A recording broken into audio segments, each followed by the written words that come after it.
discuss the unprecedented challenge before us. We didn't know much about COVID-19 back then, and to be sure, we weren't alone. From Asia to Europe to Indiana, the world was beginning to experience sickness and death the likes we'd never seen in over 100 years. Today, globally, there have been more than 2.6 million COVID-19 related premature deaths. 550,000 of them in the United States. It's been the cause of the greatest single year of loss of life in America ever. In fact, in early February, COVID became the leading cause of daily deaths in the United States, surpassing heart disease and cancer. And back home in Indiana, we Hoosiers learned of our first known COVID death, Roberta Shelton of Indianapolis, on March 16th. 1 year later, more than 12,500 Hoosiers are forever absent from their family photos, family reunions, and the workplaces. Yes, with this novel virus came the realization that we lacked many of the basic tools we needed to combat it early on. PPE, personal protective equipment, became a household term, as did swabs. Just obtaining swabs became a full-time job, much less finding the other materials needed to expand our COVID testing protocol on a broad scale and easy for all to access. Remember, in the beginning, we were using but one testing site, our state health lab, because that's what we needed pre-COVID. And because we didn't know just exactly how the virus spread, hand washing and keeping your distance became the standard practice to slow the transmission of this uber infectious airborne virus. And of course, even the very idea of a vaccine was only beginning to be researched and developed in labs all over the world. By mid to late March last year, our daily positive case reports were reaching 20% of tests, and our 7-day average positive case rate was increasing steadily. Deaths caused by this single virus began to rise rapidly, especially among our seniors. So it was on this very day, a year ago, I announced that a good many of us needed to hunker down to break the chain and flatten the curve, allowing us to gain our footing to care for the massive onslaught of those in urgent need of care. That 6-week period last spring also allowed us as a state to balance the sanctity of life with the necessity of our livelihoods. We plainly said, public health policy and the common good must go hand in hand with personal responsibility, not either or. We also said, just like the teamwork displayed on the hardwood courts now during March Madness, teamwork at the state, local, and federal governmental levels would be critical, giving us the ability to act quickly in unison, to make decisions in the moment, even if they weren't unanimously accepted or popular at the time. Let me tell you, even as humbled as I am by all our loss, I've never been prouder. Prouder because of the Hoosier spirit itself. Indiana indeed rose to the challenge time and time again. Lilly set up a testing site that enabled us to grow from a few hundred COVID tests a day to thousands. Indiana Face Mask and Rensselaer started a new line to make CDC-approved N95s. Roche distributed COVID testing equipment. The GM plant in Kokomo kicked into high gear to manufacture ventilators. Anonymous donors came forward with PPE. Amazingly, many of our homegrown, innovative Indiana companies turned on a dime and changed their business lines to make masks and gowns, face shields, and sanitizer on a scale never seen before.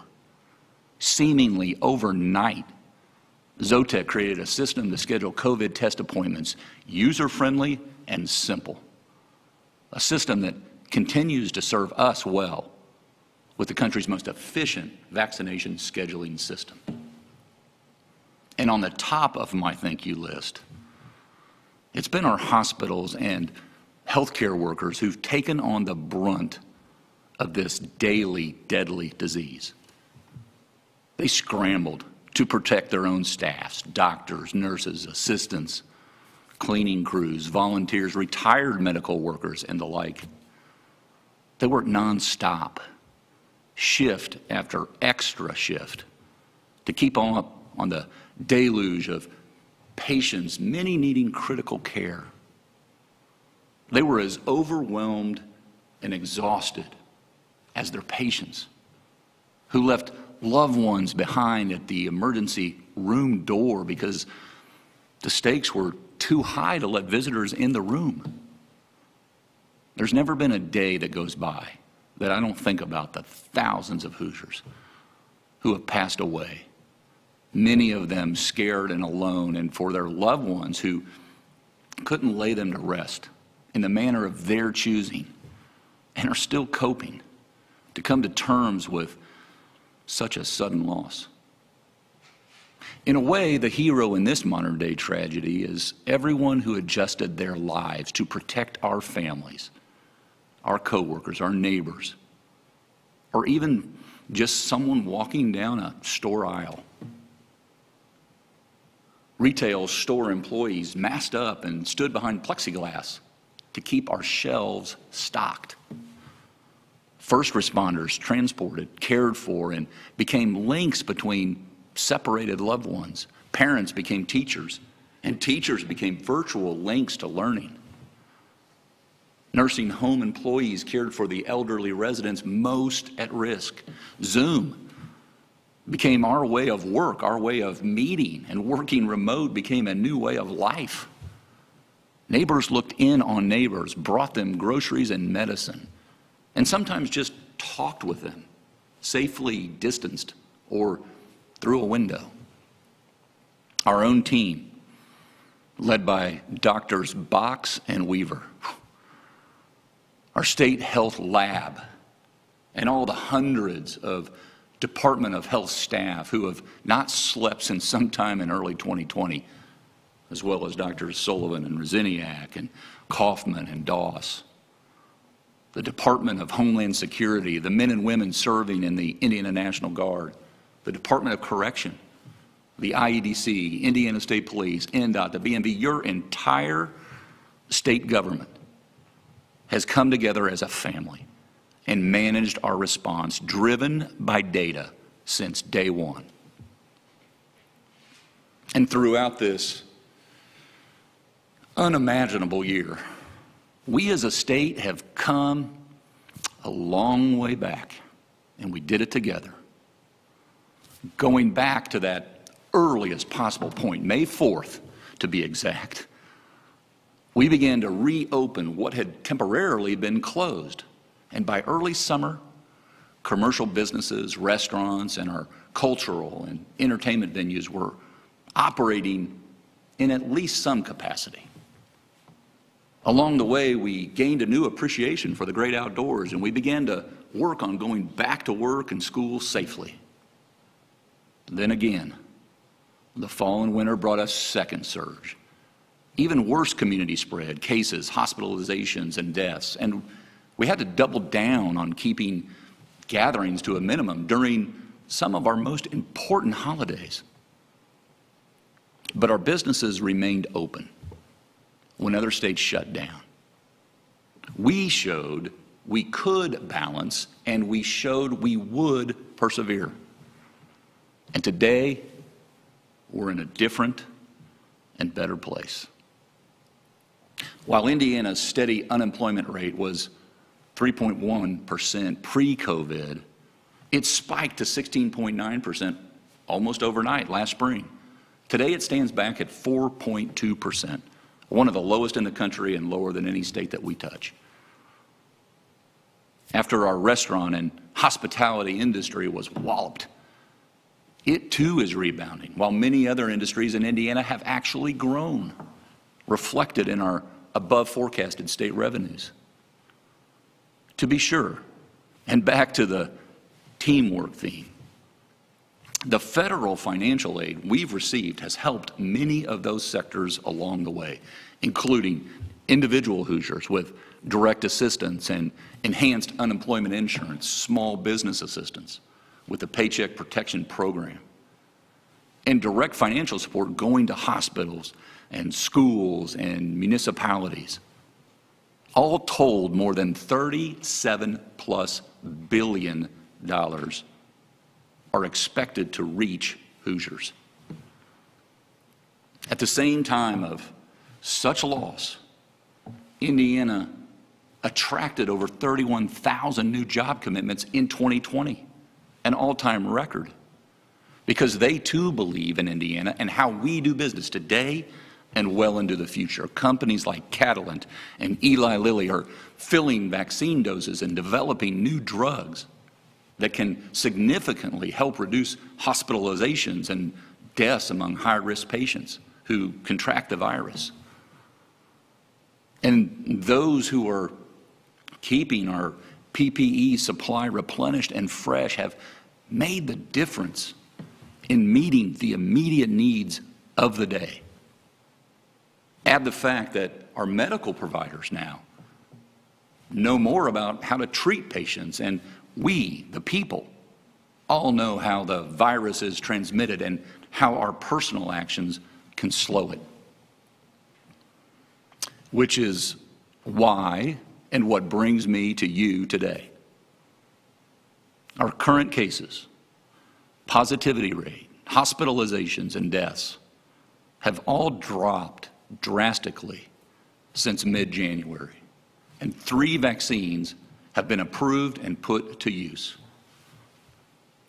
While more than 675,000 Hoosiers have tested positive for COVID-19, we also know that not all positive cases are identified through testing, as our own scientific study led by researchers at the Richard M. Fairbanks School of Public Health at IUPUI confirmed. So the total number of Hoosiers who have been positive for COVID is estimated to be 2.5 times the number of our positive lab tests showing. Our hospital census reached nearly 3,500 COVID patients in early December, but today stands at 600 people.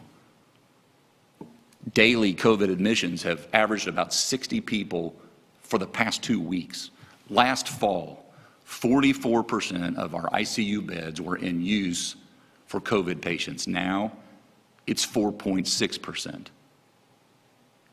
Last spring, we completed only a few hundred COVID tests a day. Today, we can do 50,000 plus if needed. And what's been the real life and death game changer has been access to vaccines. Our approach to vaccinating Hoosiers has been simple. Vaccinate those who are most at risk for hospitalization and death first, which meant our seniors and all those medically at risk were first in line. Thankfully, we've had hundreds of partners on the ground helping us and hundreds more who are ready to open their doors when needed.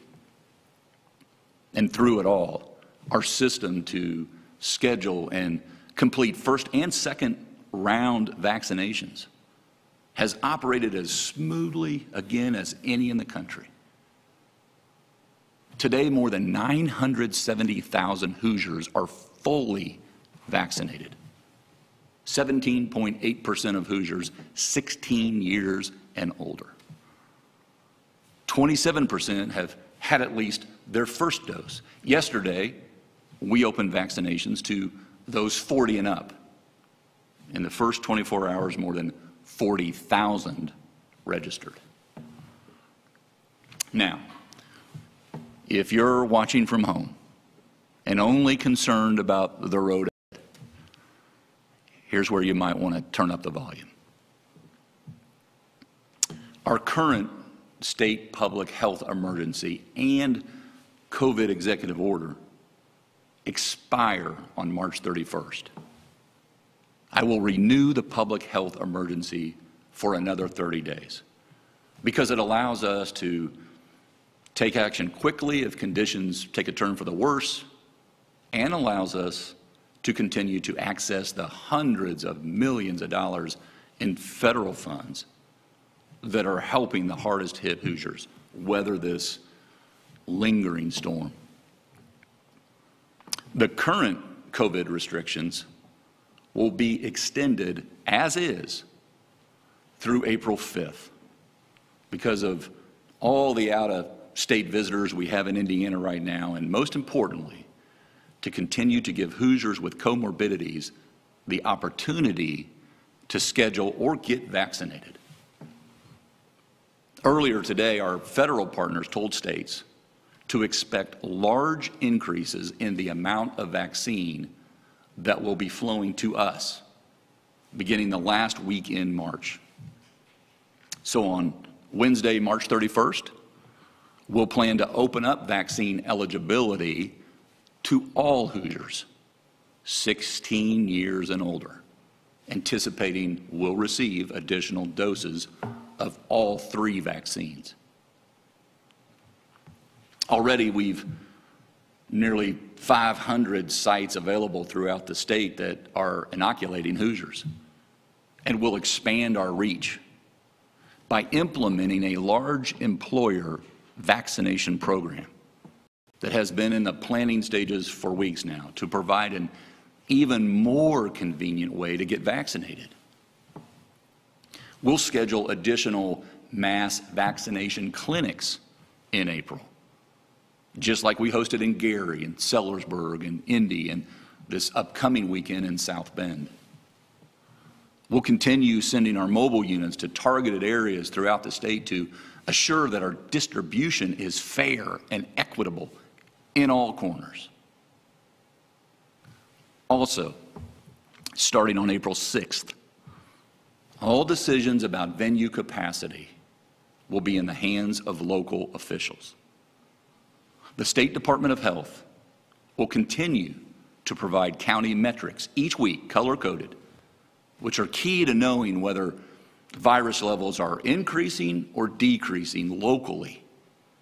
But the metrics will be guidelines for local consideration regarding size limits for each social gathering. Customers in restaurants, bars, and nightclubs will no longer be required to be seated. 6 feet of spacing between tables and other seating will still be recommended, as is spacing between non-household parties. Social distancing is still recommended. All businesses should maintain a COVID response plan that provides COVID safeguards. Hospitals may return to a normal state when scheduling non-emergency procedures and surgeries were occurring. Our best data is that close to 90% of all schools are operating in person, and many of the remainder have hybrid schedules. Please know our departments of education and health will work together to update health guidance in preparation for the next school year. Thankfully, all our teachers have the opportunity to be vaccinated now, and our schools are receiving hundreds of millions of dollars for COVID expenses. So it's my hope and expectation that our K through 12 schools will provide full-time, in-person instruction for the 2021-2022 academic year, using what they've learned and with the additional local, state, and federal resources provided. Also, on April 6th, the face covering mandate will become a state mask advisory. Although face coverings will remain mandatory in all state buildings and facilities, and in all vaccination and COVID testing sites until further notice. K through 12 schools will continue under current face covering requirements through the remainder of the 2020-2021 school year. As always, local governments, businesses, and other entities may impose more stringent guidelines, such as choosing to keep mask wearing mandatory in their facilities. So whether that is a bank branch lobby, on the factory floor, or a county courthouse or city hall, they retain the authority to make decisions about COVID restrictions for their operations and should be afforded the respect, compliance, and understanding of all who visit them. When I visit my favorite restaurants or conduct a public event, I will continue to appropriately wear a mask. It's the right thing to do. Hoosiers who take these recommended precautions will help us get to what I hope is the tail end of this pandemic. Until then, please remember, if you test positive, isolate. If you are a close contact of someone who is COVID positive, follow CDC guidelines and quarantine. If you're sick or symptomatic, don't go to work or any place else for that matter. Free COVID tests are available throughout the state, so get tested. Wash your hands frequently, and please, please be cautious about contact with seniors and those with high-risk medical conditions. Ladies and gentlemen, as we continue to do these few things, the light at the end of the tunnel becomes brighter and brighter. Buying tickets for March Madness games, planning for all our local fairs and festivals, or the greatest spectacle in racing itself tells me that all those life delights I once took for granted are coming back online. It's up to each and every one of us to do our part to stay on our course. Thank you, and have a good night.